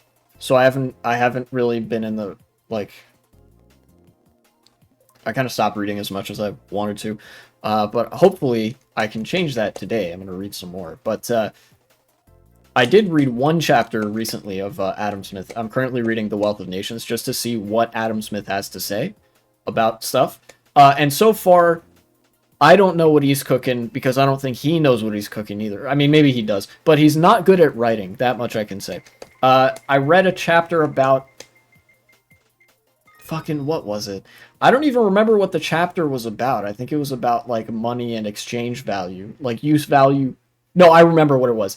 It was use value versus, like, commodity value. You know? It was, or rather, like, use value versus money value, right? Like, this, you know... So I'm still in the phase of the book where he's talking about basic economic concepts that are, like, not even a capitalism thing. That's just, like, so far it's just kind of an economics thing in any, like, moneyed society.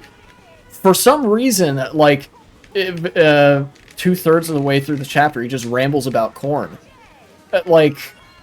I'm sitting there reading about, like, oh, yeah, okay, he's talking about rents here, land rent, and things of that nature. And he just starts talking about, like, oh, yeah, it was interesting that he noted, like, money was too unstable to measure rent, so they had to use corn. They had to use corn as a standard of value. On its own, that's interesting because it defeats his prior argument about, the origin of money, how he's like, oh yeah, barter came first, then we had the standard of value, then we had then we had coined money and whatever, and then it became standard or whatever. But here we have a defeater for his own argument, where coined money is no longer the most useful standard of value, but there is still money. It's still measured in, like, pounds sterling or whatever, but this time they use corn and not bullion. But then he goes through explaining why corn was used and, like, the details of the English silver crisis. That's a whole other topic just on its own. You know, apparently there was a big crisis of like money printing in England in the 17th and 18th century, where, like, silver wasn't as valuable anymore.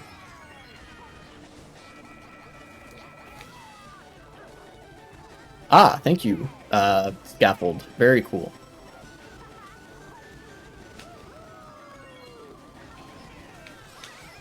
Ooh, I'll take that.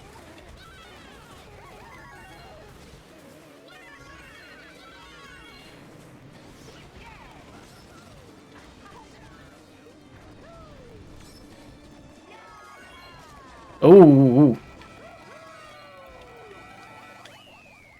our government seems to be done with their formation. All newspapers didn't really make it clear who with who. NSC might or might not drop out. Interesting. If we had to pay things with corn, those big inflation prices would really pop in your face. Very true. That's very true. um, I don't even remember much else from that chapter. I think he was just a lot of what he was talking about. No, I remember a couple of things. Smith talked a little bit about like he talked actually a little bit about labor. You know, everybody knows the Karl Marx quote, from each according to his ability to each according to his need. Adam Smith also believes that. He, in very verbose, lengthy 18th century language, says each person shall contribute to the general wealth of the nation in accordance with their ability. Like basically, the real price of labor is all of the circumstantial factors that you sacrifice in order to do that labor. The time that you use, the equipment that you use, literally the amount of energy that you spend. That, according to Adam Smith, is the real price of labor. But then he makes sort of a mistake in this analysis. He says, and you know then he says like the nominal price of labor is the wage that you get paid for it, which is true. That is like the gap between those two things. But then when he says to each according to his needs, he says that as like a descriptive thing. He says like, oh, in this system, everybody, the way that the market system gives people wages is in accordance with how much they need to survive. It like, you know, because it would be fundamentally in an employer's self-interest so that, you know, their employees would eat and be able to eat and sleep and be relatively secure and whatever, right? And that's not like in the year 1776, I feel like that is a more or less reasonable assumption to make, you know?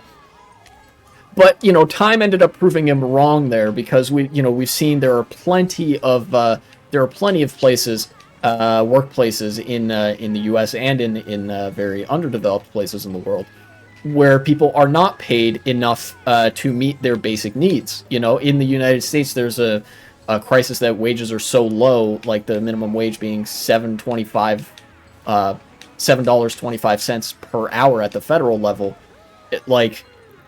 That's a starvation wage. People would gradually die off basically if they only had that for their wages. Even working two jobs with that, it's not enough. But it is interesting that he fundamentally agrees with that sentiment, that it would be good in the general functioning of an economy if each person labored according to how they could, contributed according to their ability to contribute, and were paid in accordance with their basic needs.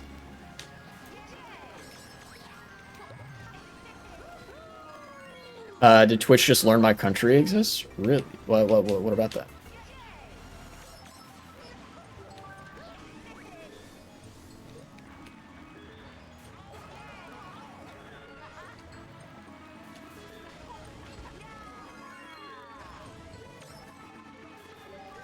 Just got shown an ad for the first time on Twitch. You got shown an ad? Was it from my channel? They just need to learn I can't speak German? Oh, okay. So maybe they didn't learn that your country exists. Whoops. Which moment?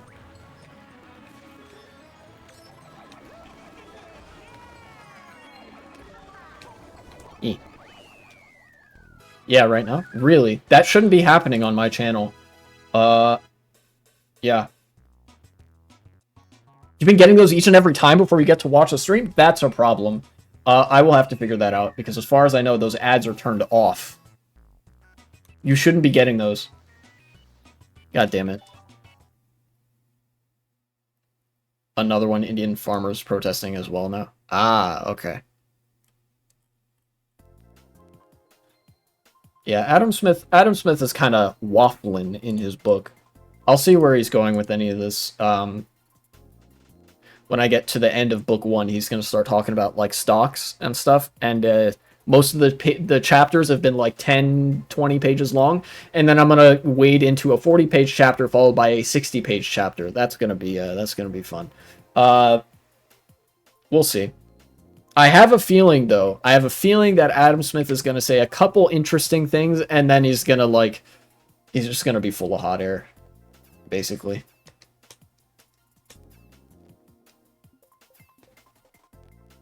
From what I've seen, Twitch doesn't even serve ads for my country. I guess that changed now. Oh.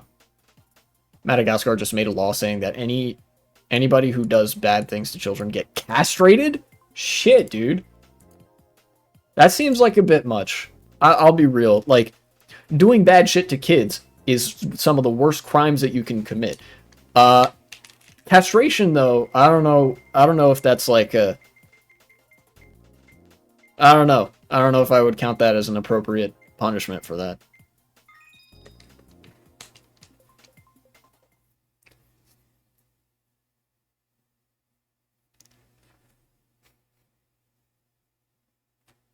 Actually, after this race, I kind of want to take a look at the Dutch government formation. I'm weirdly, like, emotionally invested. Guy from the video was really hyped about that castration law. Really? That's kind of, weird. But look, you know, I think to clarify, the weird thing is, like, how vindictive people get over stuff like this, where it's like, okay, clearly this guy needs to be put in a straitjacket, right? But, you know, that stuff tends to be pretty painful and torturous, and generally, like, inhumane. Usually you don't want to do that. Ah, poor bastard.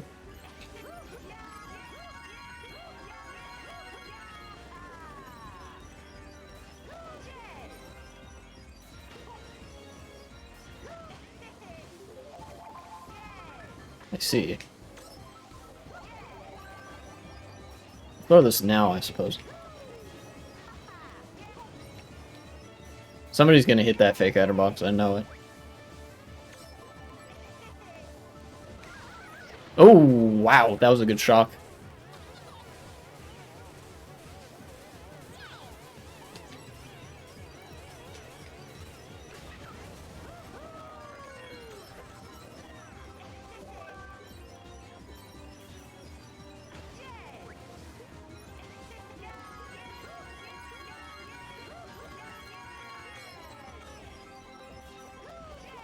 Should have gone through with the Nova Lithuanian plan. Is that the plan where Lithuania just annexes all of its neighbors and becomes the Grand Duchy of Lithuania again? Part 2.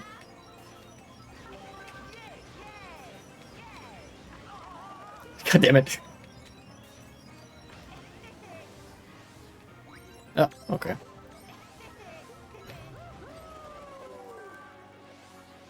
I'm holding this out for protection. Please don't hurt me.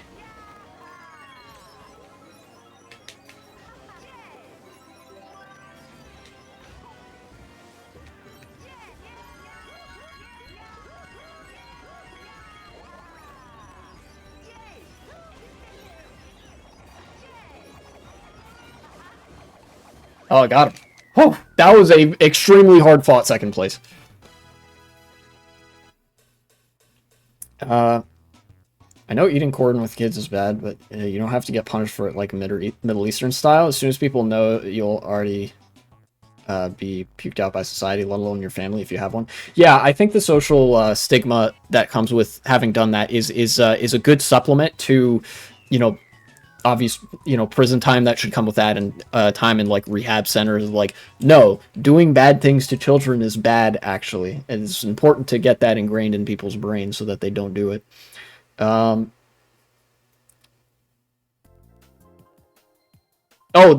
Lithuania plan was a plan in the 20th century to buy land from France in Madagascar and colonize it Israel style to move the whole country to Africa. That sounds absolutely ridiculous and also full of human rights violations. I don't know if I support that. Yeah.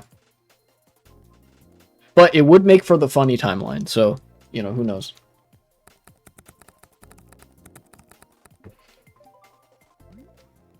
Will we ever learn? No. The answer is no. Dutch government formation.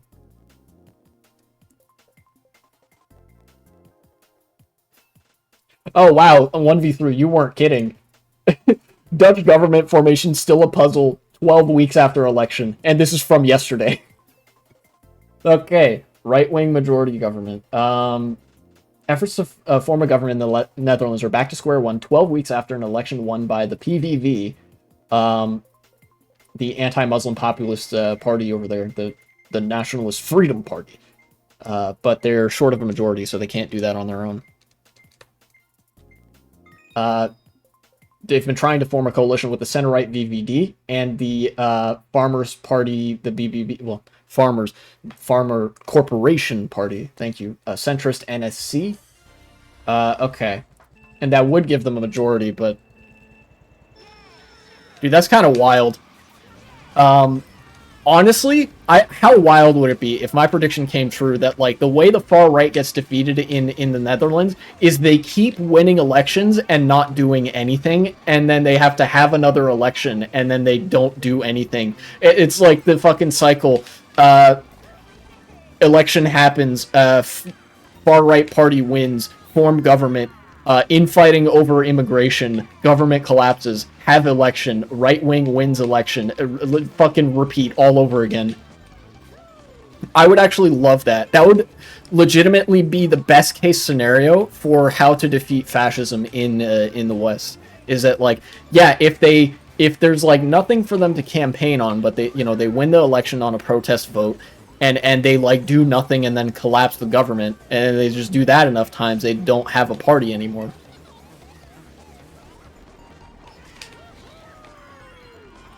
I wish your idea is going to come true. In the Netherlands, I feel like it might. You know, what is there for the fascists in the Netherlands, for like the far right to really get angry about? Like, yeah, sure, immigration, but like the Netherlands didn't have as much of a political problem with that as countries like Germany and Sweden did, who had, like, legitimately did have some logistical issues handling very large numbers of immigrants coming in from refugee crises and stuff.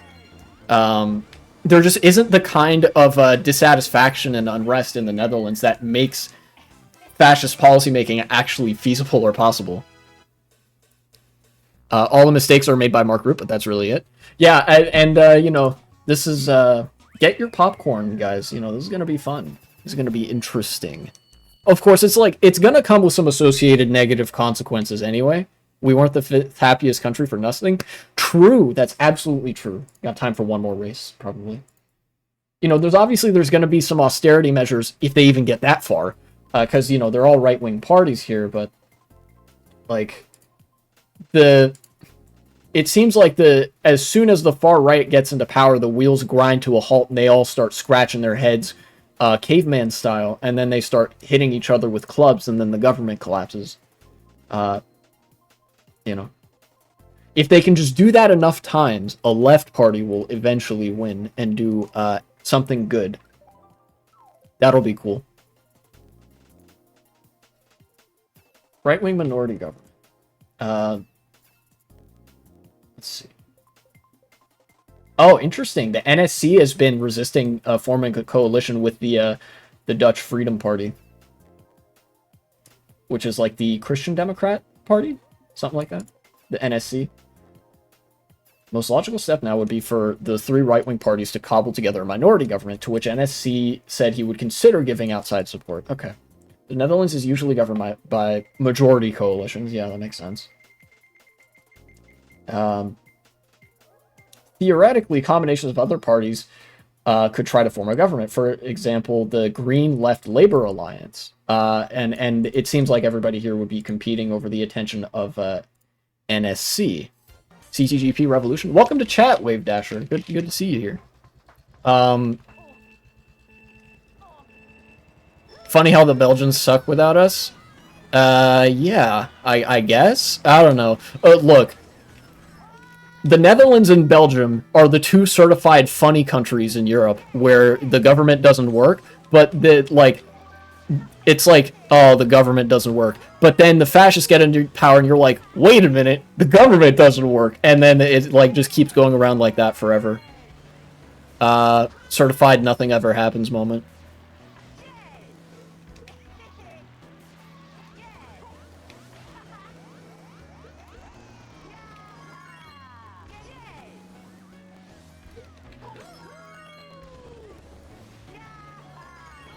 Oh no.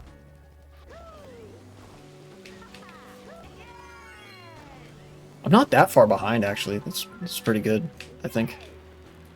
I just need to not drive like absolute crap. Which is a high bar, I realize.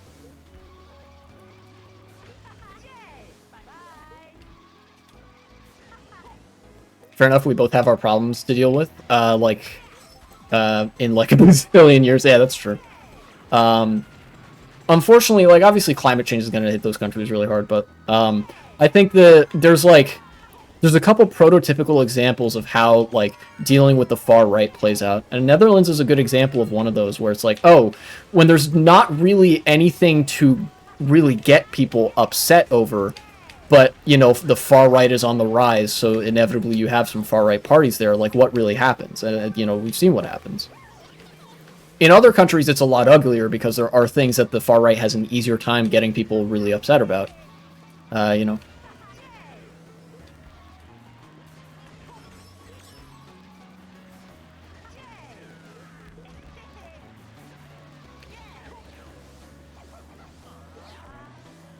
Oh, Riser, thank you for not throwing either of those backwards. I was directly in your line of sight, and I was not looking at the screen. I was a target ripe for the picking, as it were.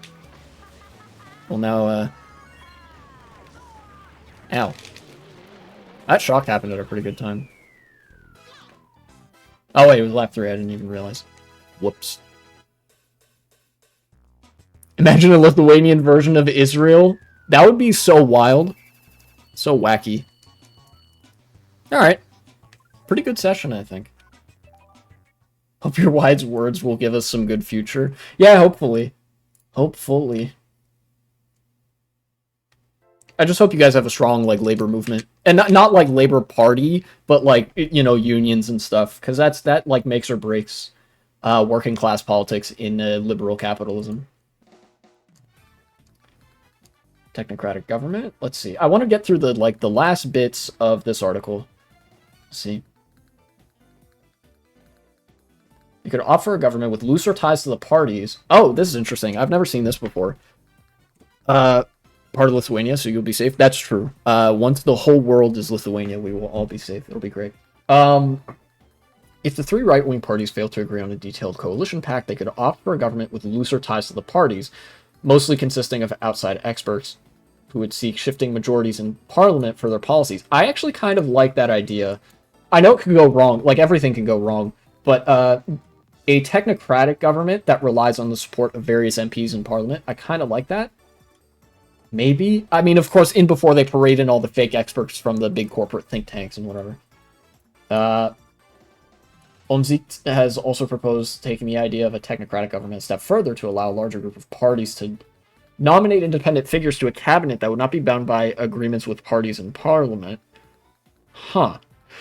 New election. If no new government can be formed, a new election is an option of last resort. There are no set terms for how long a government formation in the Netherlands can last. Wait, what? The most recent one in 2021 took a record 299 days to complete? Holy shit. Okay, yeah, good luck, Netherlands. Have fun. Man.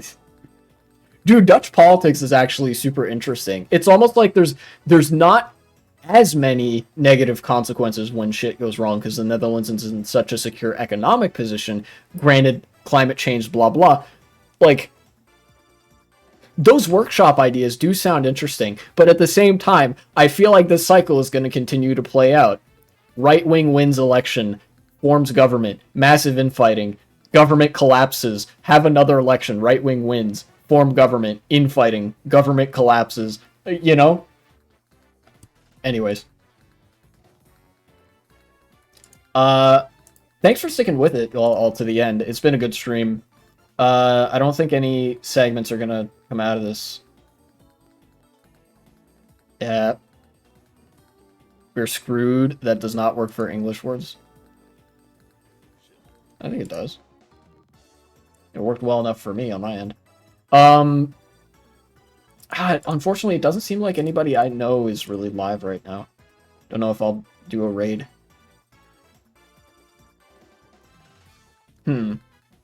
Yeah, no raid this time, I think. But you didn't have to cut me off. I can't read all that right now. Yeah, have a good one. I'll see you guys soon.